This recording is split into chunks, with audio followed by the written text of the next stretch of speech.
Pemerintah bilang 20% anggaran negara itu untuk pendidikan. Sebuah angka yang kelihatannya bagus ya. Tapi tunggu dulu, kali ini kita akan bongkar angka itu. Karena di balik dokumen resmi yang tebal, ada cerita lain yang tersembunyi. Dan cerita ini menyangkut nasib jutaan anak bangsa. Di atas kertas semuanya terlihat sempurna, 20%. Sesuai amanat konstitusi, ini bukan sekedar angka loh, ini adalah janji suci negara untuk generasi penerus kita semua. Dan kalau dirupiahkan, angkanya jadi luar biasa, 769 triliun rupiah. Kedengarannya fantastis, cukup untuk membangun mimpi apa saja. Tapi, ya itu dia, seringkali angka yang sangat besar justru dipakai untuk menutupi masalah yang jauh lebih besar. Nah, inilah cerita resmi yang selalu kita dengar. Sebuah janji untuk masa depan bangsa. Pemerintah patuh pada konstitusi, masa depan pendidikan kita akan cerah. Cerita yang sangat indah, bukan? Tapi, apakah ceritanya memang seindah itu? Ternyata tidak. Cerita indah ini mulai retak. Dan yang membongkar ini, hebatnya, bukan politisi atau pengacara kondang, tapi justru seorang guru honorer yang jeli. Dia menemukan ada sesuatu yang diselundupkan di dalam dokumen anggaran.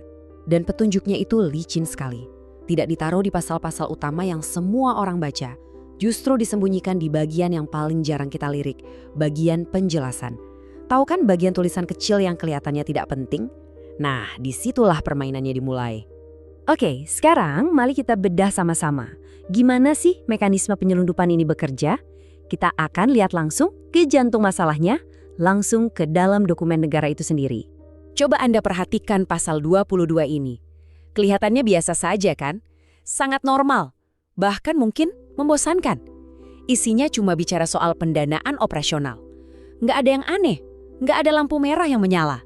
Nah, inilah yang disebut kamuflase sempurna. Tapi disinilah letak jebakannya. Tiba-tiba di bagian penjelasan, ingat ya bagian yang jarang dibaca itu, muncul kalimat sakti, termasuk program makan bergizi. Bukan diisi pasalnya loh, tapi di penjelasannya. Ini bukan sekedar urusan teknis hukum. Ini ibarat Anda tanda tangan kontrak, lalu ada syarat tersembunyi di catatan kaki yang mengubah semuanya. Tentu saja para ahli hukum langsung bereaksi. YLBHI misalnya melontarkan pertanyaan yang sangat tajam tapi sederhana.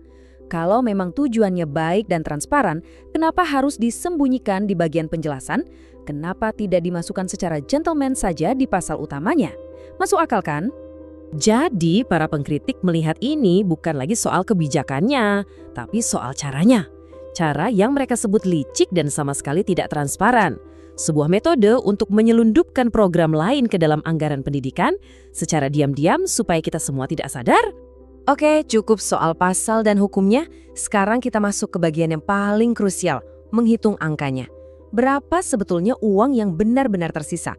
Ini bukan cuma soal triliunan, ini soal uang kita semua dan dampaknya di dunia nyata. Dan sebelum kita mulai berhitung, kita harus ingat satu hal yang sangat fundamental. Mahkamah Konstitusi sudah berkali-kali menegaskan kalau anggaran 20% untuk pendidikan itu harga mati.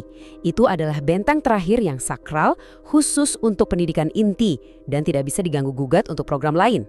Nah, disinilah ironi pahitnya.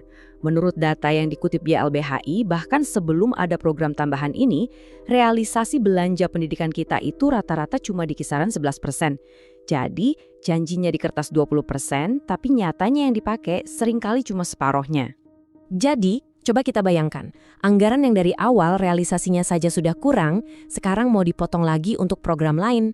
Di atas kertas, anggarannya kelihatannya utuh, 100%, tapi dalam kenyataannya, porsi untuk pendidikan inti bisa jadi jauh lebih kecil. Dan inilah angka yang membuat kita harus menahan napas.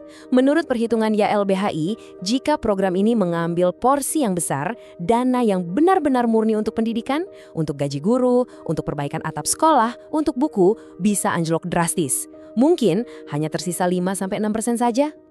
Angka-angka tadi itu bukan sekedar statistik di atas kertas ya. Di balik setiap persen yang hilang, ada dampak kemanusiaan yang nyata.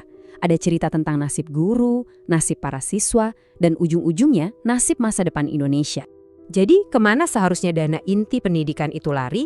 Ya ke sini, ke kesejahteraan guru, ke perbaikan sekolah yang rusak, ke pengembangan kurikulum, ke buku-buku pelajaran. Ketika ratusan triliun rupiah dialihkan, ya merekalah korbannya. Guru honorer yang gajinya entah kapan naik, dan ruang kelas yang atapnya masih bocor. Ini bukan lagi soal angka, ini sudah soal keadilan. YLBHI bahkan melihat ini lebih jauh lagi. Ini bukan sekedar akal-akalan anggaran, kata mereka. Ini berpotensi menjadi 3 pelanggaran hak asasi manusia sekaligus. Kenapa? Karena ini seperti mengambil langkah mundur dari hak pendidikan yang sudah ada, mengeksekusi program secara serampangan, dan menyalahgunakan sumber daya yang seharusnya untuk pendidikan. Jadi, mari kita sandingkan. Di satu sisi, ada sebuah janji besar dari konstitusi, 20% untuk dana pendidikan. Tapi di sisi lain, ada sebuah realita yang mengancam. Potensi dana murni pendidikan anjlok ke 5-6%.